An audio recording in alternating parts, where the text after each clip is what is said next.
Magilogikon, kapitola 6. Dalo by se říct, že v Beliordu uplynul další den, ale vzhledem ke stále panující tmě by bylo trefnější prohlásit, že uplynulo dalších 24 hodin. Nicolette nacházíme v posteli ve svém bytě v hlubokém spánku. Po návratu z výletu na vypuštěné dno moře vyčerpaně odpadla, jakmile ze sebe zházela zaprášené oblečení. Od té doby se ani nepohla. Bouchly dveře a Nicolette jako na poplach otevřela oči do kořán. To seš ty, Rue? Křikla. Kdo jiný? Ozval se ženský hlas z předsíně. A kde jsi byla pro boha celý 2 dny? Bála jsem se, že se ti v tom blázinci něco stalo. Rue byla Nicolettina spolubydlící a spolužečka. Dělili se spolu o byt, protože samostatně by jim nevycházelo na nájem. Ne, jsem v pohodě, zavrněla Nicolette slabě. Byla jsem jen v práci. Rue byla sice její dobrá kamarádka, ale ještě se jí nechtělo svěřovat se s tím, co všechno zažila. Rue byla vysoká dívka.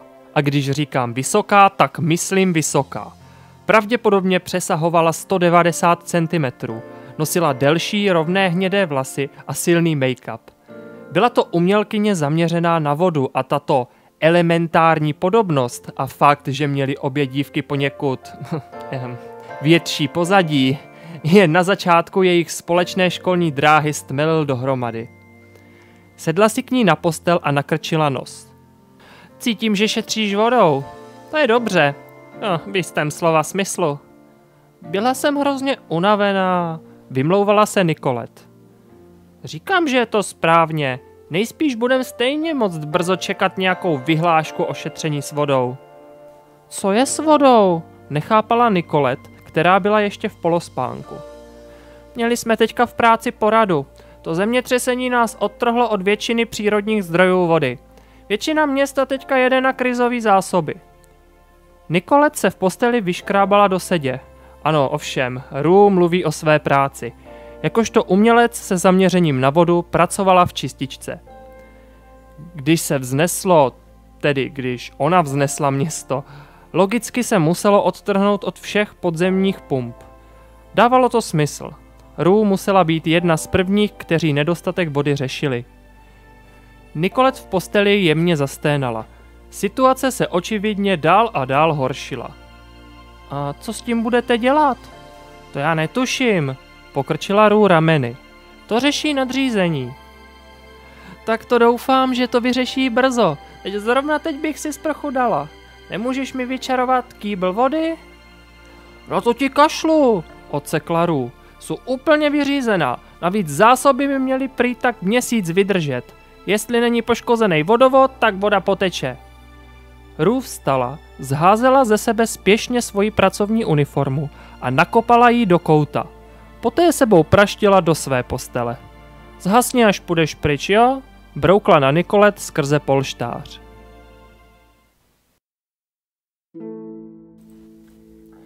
Matthias John seděl ve své kanceláři a pročítal se záplavou hlášení. Jeho lidé mu nosili zprávy jako na běžícím páse.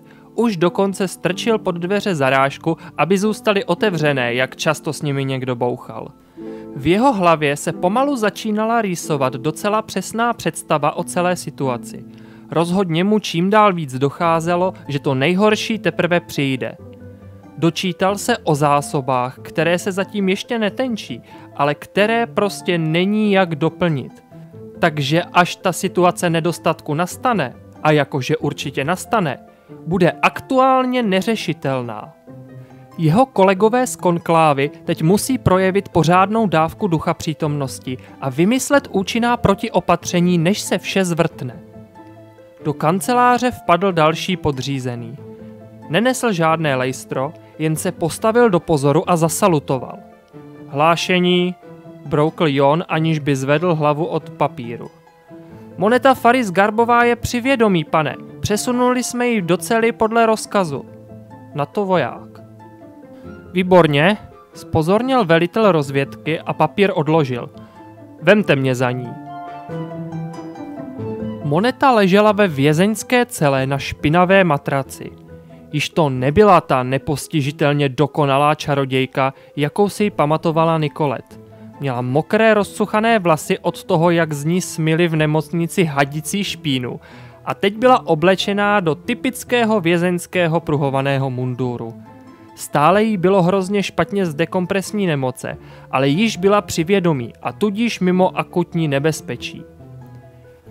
Jon již sám si ji prohlížel skrze mříže a nemohl si odpustit myšlenku, jestli tahle cácorka je skutečně ta, která přemohla Archona v přímém boji. Všiml si však 2 párů protikouzelných pout, což bylo opatření, které nebylo zvykem i u těch nejsilnějších umělců. Pouta byla schopná pohltit tolik energie, že by je žádný žijící umělec neměl být schopen přebít.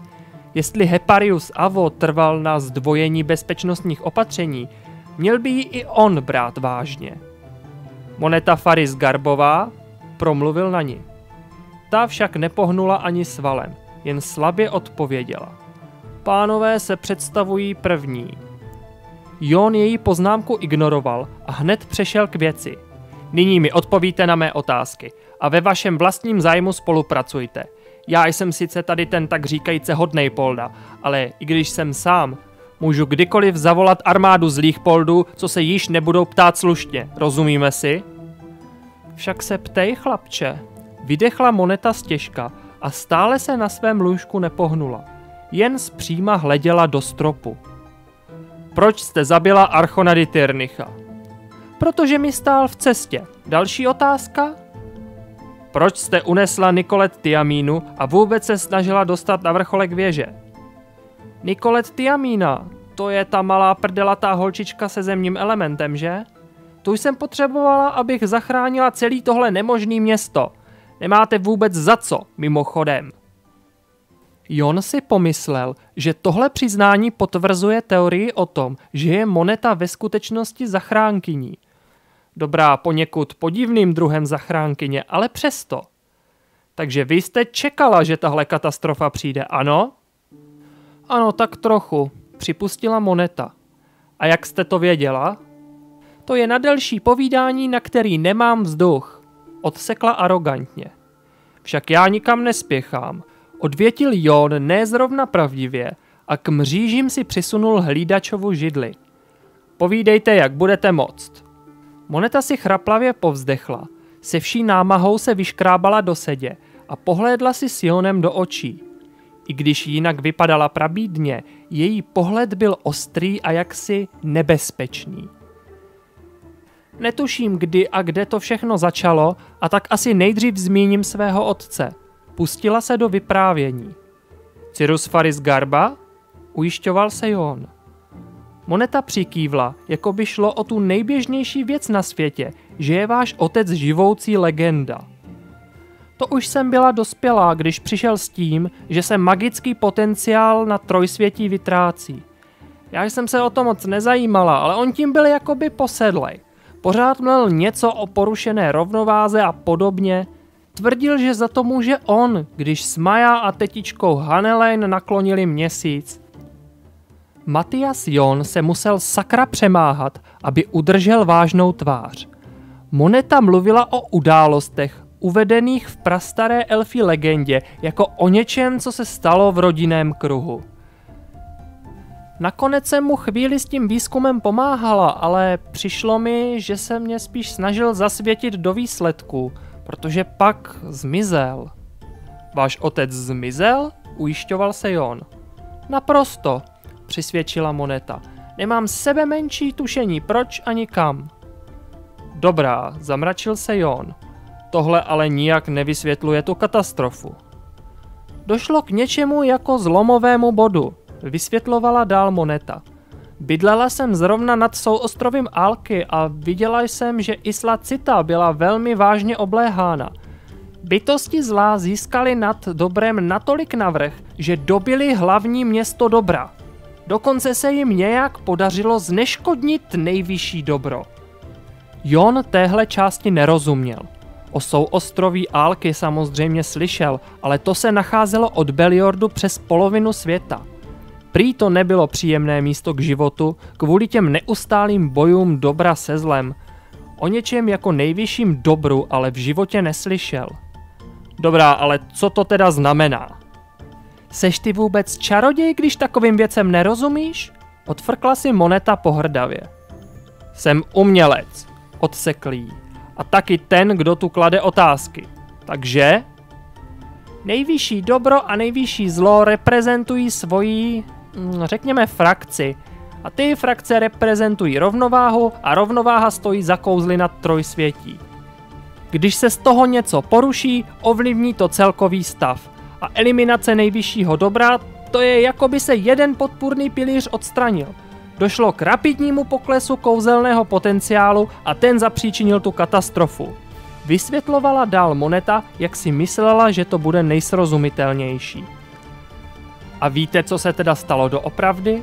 Zajímal se Jon. Neustále se snažíme dát dohromady nějakou teorii, ale všude panuje panika.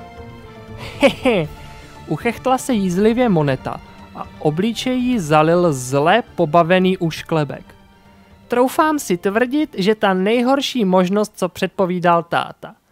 Podle něj při rapidním poklesu magického potenciálu neudrží slunce a měsíc svoji oběžnou dráhu. Buď se zřítí do váhy, nebo odletí do vesmíru. Cože? Koukal jsi někdy během poslední dnu na nebe? Na skutečné nebe? Ani po jedné z planet není ani památky. Nevím, jestli obě nabourali do váhy, nebo jenom jedna z nich, ale minimálně jedna určitě. To je šílenost. Nedokázal již Jon skrývat šok. Nemusíte mi věřit, když nechcete, odvětila Moneta. Tohle bude konkláva milovat. Řekla jsem vám všechno, co jste si přál vědět, vážený panáčku. Ne, ještě jedna věc. Vzpamatoval se Jon. Proč jste zachránila zrovna Beliord? Ten váš zesilovač bude potřeba. Na co? Zatím netuším, ale na to brzy přijdete sami. Odvětila Moneta s úšklepkem a znovu se s opatrností přeskládala do leže. Matias Jon vstal ze židle a vypnul nahrávací zařízení. Během cesty zpátky do kanceláře mlčel a přemýšlel. Nebyl si jistý, jestli téhle ženské věří, ale něco mu říkalo, že mu nelhala. Ať tak či onak, ještě si ji nechá pod zámkem.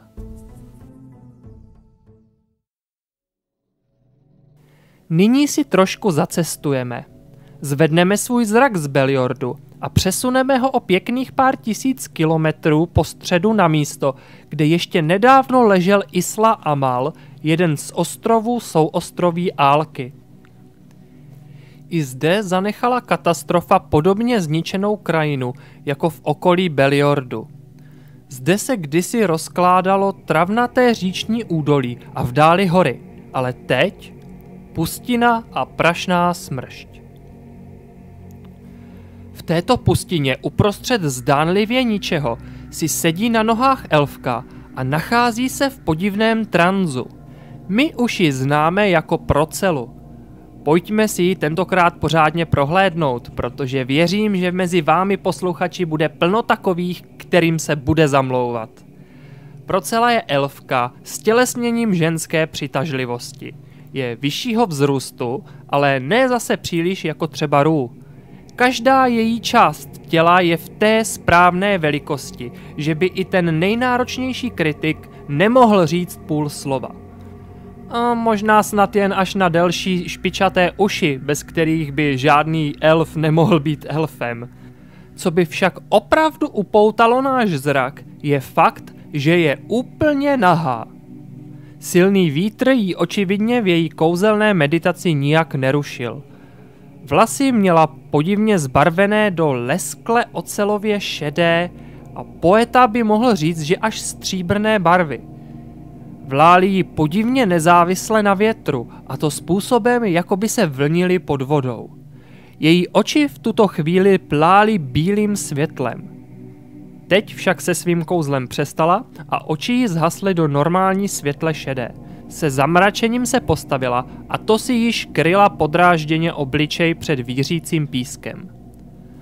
Procela mávla rukou a země se před ní rozestoupila a odhalila tajný vchod do podzemí. Elfka rychle vešla a vchod uzavřela. S úlevou si oddechla a vykročila směrem ke svým komnatám. Procela byla mezi svými lidmi princeznou a těšila se tudíž velké úctě. Ta úcta teď po katastrofě ještě stoupla, protože to byly právě její kouzla, co uchránilo jejich podzemní město před zkázou.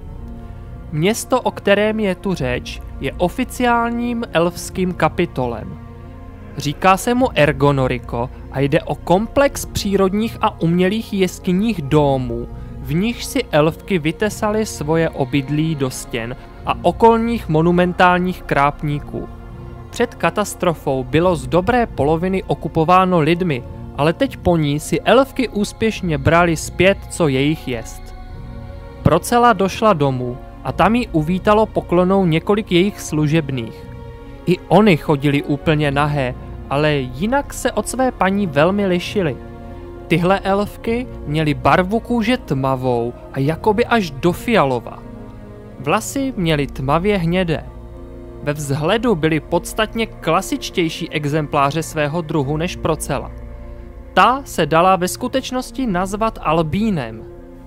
V rámci téhle malé sondy do elfské kultury je třeba o nich zmínit 3 zásadní fakta. Za prvé, ano, všechny elfky chodí nahé.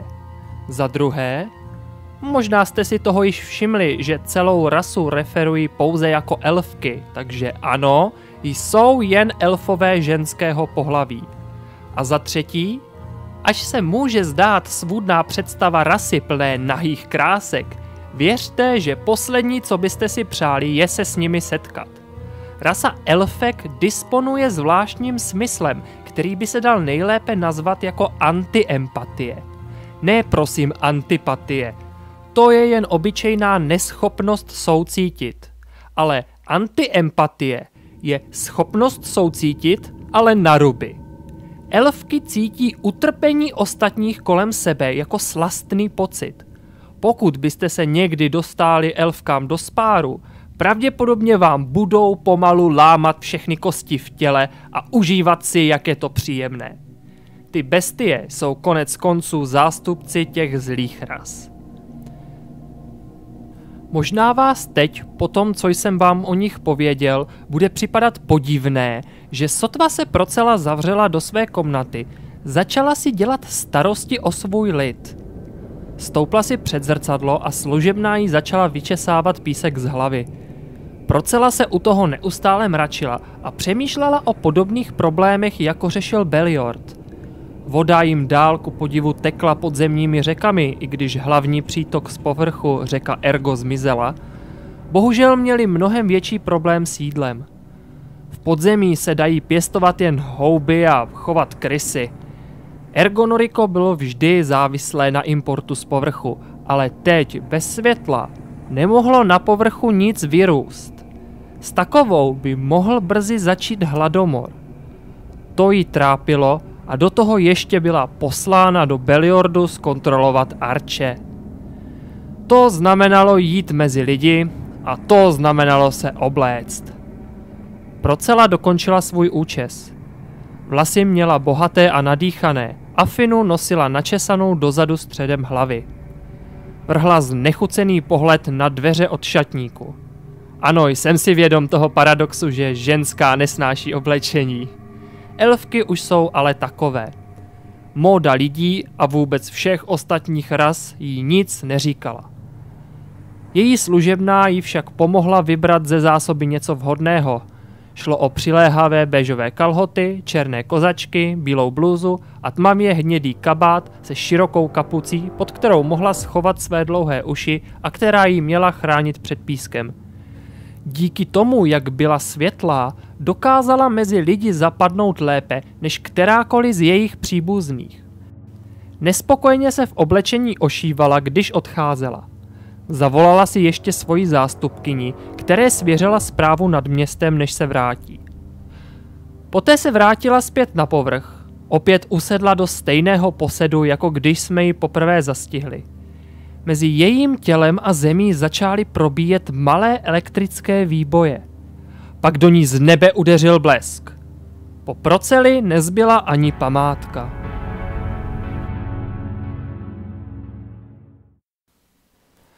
Apollon Jitrovský trávil den na vrcholku věže a věnoval se opravám zesilovače. Technomanceři, kteří se tomu věnovali během jeho pobytu na dně moře, mnoho práce nezastali. Dokázali jen analyzovat, co všechno je potřeba spravit a dopravit na věž potřebný materiál. Takhle to Apollonovi ale vyhovovalo nejvíce. Mohl je všechny poslat pryč a pustit se do oprav, aniž by mu do toho někdo mluvil nebo ho okukoval. Monetino kouzlo napáchalo na zesilovači dost škod. Především opravit obrazovku bude oříšek. Apollon se rozhodl, že se bude teď soustředit na tu hrubší elektroniku. To se dalo spravit jen se štípačkami a pájkou. Měl před sebou hodně práce, ale tak to byl vlastně v životě nejspokojenější. Jen on a jeho technická hračka. Žádní pan Jitrovský? Pitomci z konklávy. Pomyslel si ironicky a vstal od práce. Na vrcholek věže za ním přišel muž, kterého Apollon poznával vzdáleně jako člena konklávy. Jméno si nevybavoval. Přejete si? Promluvil na něj se vší slušností, na kterou se zmohl. Ano, pane, jsem zde oficiálně kvůli kontrole oprav. Ještě jsem ani pořádně nezačal. Kluky, co tu byli přede mnou, jsem poslal domů. Proč jste je poslal domů? Jistě by vám pomohli a práce by se urychlila. Ne, ani ne, odsekl Apollon, kterému začínalo být jasné, o co tady půjde. Podívejte se, pane, v zesilovači se stejně nemůže hrabat víc než jeden člověk, takže by tu jen tak postávali a rozptylovali by mě. Stejně jako to teď děláte vy. Máte opravdu odvahu, když si se mnou dovolíte takto mluvit. Založil ruce v bok. Jsem zde proto, že v chodbě za dveřima stojí několik důležitých činitelů města s opravdu vážnými problémy, které by se mohly řešit pomocí zesilovače. A čím dřív bude stroj znovu v provozu, tím lépe. V pořádku, já to chápu, sklidnil Apollon. Jenže dříve než o půlnoci to stejně určitě mít nebudu a žádná další lidská síla mi nepomůže. A vy jste něco jako hlavní technik? Zajímal se muž z konklávy. Ne, jsem člověk, co zesilovači rozumí nejlíp. Když to chcete mít rychle a dobře, nechte to na mě. Odvětil na to Apollon bez jediného náznaku vychloubání. Muž se na něj stejně podezřívavě zahleděl. Dobrá, pane Jitrovský, pokračujte tedy. Upozorňuji vás ale, že funkčnost zesilovače je teď záležitostí života a smrti pro celý Beliord. Teď se zase podezřívavě díval Apollon. Opravdu? A jak to? Voda a jídlo, pane Jitrovský. Slyšel jste někdy rčení, že civilizaci dělí od zhroucení jen 3 chody? Jak jsem řekl, jsou tu se mnou nějací lidé, kteří nás konklávu prosí o pomoc. Ze všeho nejakutnější je teď voda. Potřebujeme zesilovač pro vydatný déšť. A jak to říkáte vy vojáci? ASAP. Ano, pochopil jsem urgentnost. Dám tedy přednostně do provozu systémy pro amplifikaci. V pořádku? To by nemělo trvat tak dlouho. Poškozená je primárně část pro zaměřování. To rád slyším, prohlásil muž, ačkoliv rozuměl Apollonovi jen každé druhé slovo. Když odcházel, Apollon si ho měřil s nepřátelským pohledem. Zatracení politici, furt do všeho žvanit a přitom nechápou vůbec, co tady pro ně dělám. Je zajímavé, že muž z konklávy si víceméně myslel tu samou věc, jen aplikovanou na mechaniky. Apollon mrštil kleštěmi do krabice s nářadím a vzal do ruky svářečku a ochranné brýle. Když teda tak akutně potřebujou déšť, tak jim udělám stroj na déšť. Bručel si pro sebe. Špatná nálada ho brzy přešla. Konečně byl na vrcholku sám a mohl se s klidem pustit do záchrany města. Hodiny plynuly a Apollon se blížil ke konci oprav, které slíbil, že upřednostní. V tu chvíli se na vrcholku věže objevil Shiny. Nazdar, ještě to nemáš? Pozdravil Apollona. Ne, protože mi sem furt někdo lozí a vyrušuje. Zavrčel na něj bez pozdravu. Ale tady má někdo náladičku, ušklíbil se Shiny. Pili mě tady popohánět nějací papaláši z konklávy, když jak to bytostně nesnáším. A co takhle tu hořkost spláchnout něčím jiným hořkým? Na to Shiny a zacinkal 2 lahváči o sebe.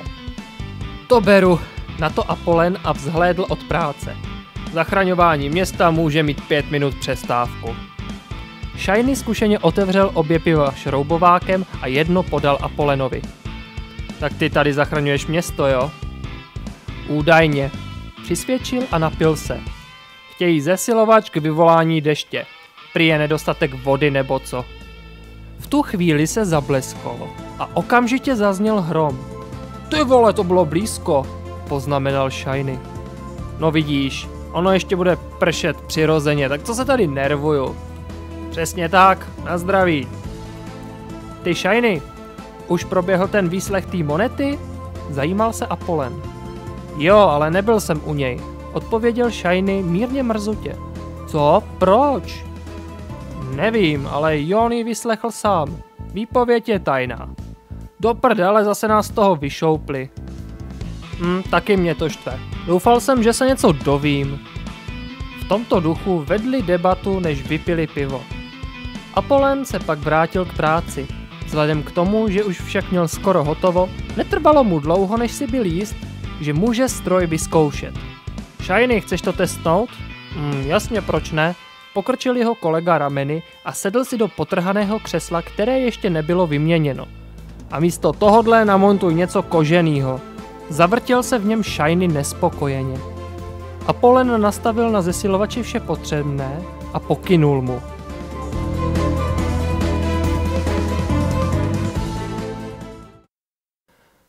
Tu zalila celý Beliord jasná záře jako ve dne. Shiny prohnal zesilovačem svoje kouzlo kapesního slunce. Nad věží se rozzářila jeho 100 000krát silnější verze. Světlo proniklo i prašnou bouří a oslňovalo na tmu navyklé obyvatele. Ti se zastavovali na ulicích a zbožně hleděli na pro ně záhadný úkaz. To jsem asi trochu přehnal, že? Řekl Shiny. Nech to svítit, na to Apollon mírně. Zakryl si oči svářeckými brýlemi, protože být takhle blízko tak silnému zdroji světla bylo víc než nepříjemné na oči. Myslím, že trocha světla pozvedne lidi na duchu. Konkláva nás za to sežere. Odvětil nervózně Shiny, ale nechal světlo svítit. V Beliordu se nenašel nikdo, koho by náhlé rozednění v úžasu nepřikovalo na místě.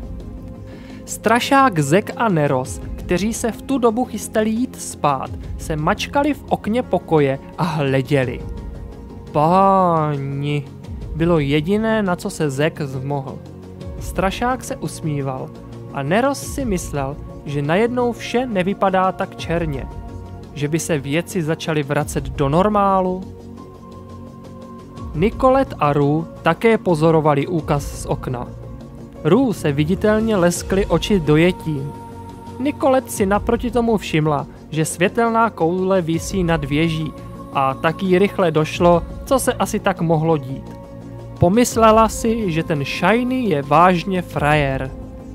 Dokonce i Moneta ve své cele zvedla hlavu, když k ní mřížemi proniklo sluneční světlo. Pak ji ale opět nechala klesnout s pomyšlením, že opět měla pravdu. Zesilovač se bude v těchto časech zatraceně hodit. A na závěr ještě pohlédneme na Procelu. Možná jste uhodli, že blesk a hrom, který předtím slyšel Apollon se Shinem, když pili pivo, bylo Procelino kouzlo. Stejně tak, jak v blesku na Isle Amal zmizela, tak se v blesku také objevila, a to na jedné z budov v Beliordu. Ani se pořádně nestačila začít věnovat pátrání po Archovi, když v tom se přímo před ní zjevila odpověď na jeden z problémů jejího lidu. Koukala ze střechy paneláků směrem k věži, kde, jak dobře věděla od Arche, se nacházel zesilovač. Došlo jí, že toto malé slunce musel vyčarovat nějaký kouzelník. Toho človíčka musím mít, řekla si pro sebe a přimhouřila oči. Světlo trvalo jen necelou minutu. Poté Shiny mu došla energie a přestal kouzlo udržovat. Beliord se opět ponořil do tmy.